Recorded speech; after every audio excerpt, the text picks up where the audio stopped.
US-EU trade deal and tariffs 2025. Also, trading delivery is just new world what happened.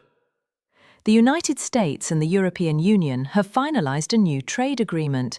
One major outcome, a 15% tariff, will be applied to most goods traded between the two regions. This is lower than the 30% tariff the US had originally threatened. The compromise helped avoid a full-scale trade war. Trading delivery, applied along sea to him, is the existing expensive the later and inciting tariff 5-1. What's in the deal?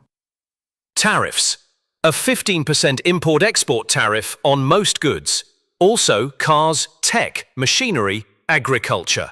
Europe has agreed to buy $750 billion worth of energy from the US, likely includes natural gas, oil, and renewable energy tech.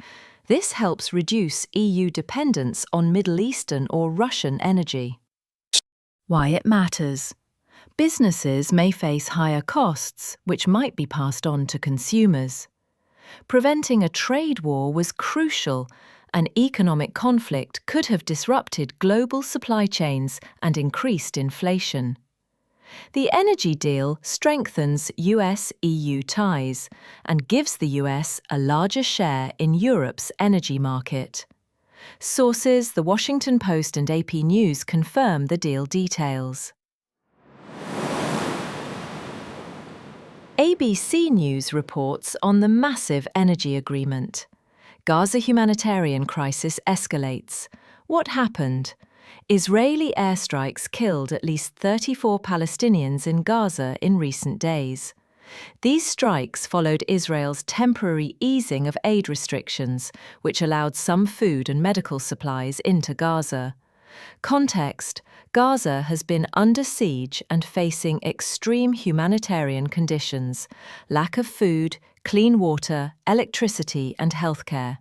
The Israeli government says its strikes are aimed at militant targets, for example Hamas or Islamic Jihad, but civilian casualties remain high. Why it matters. International concern is growing as humanitarian groups report famine-like conditions.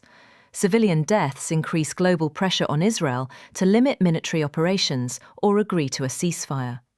Aid agencies say the limited aid allowed in is not nearly enough to meet basic needs for Gaza's 2+ million people. Some countries and UN agencies are calling for a humanitarian corridor and ceasefire. The US government has urged Israel to minimize civilian harm but continues its support in terms of defense aid.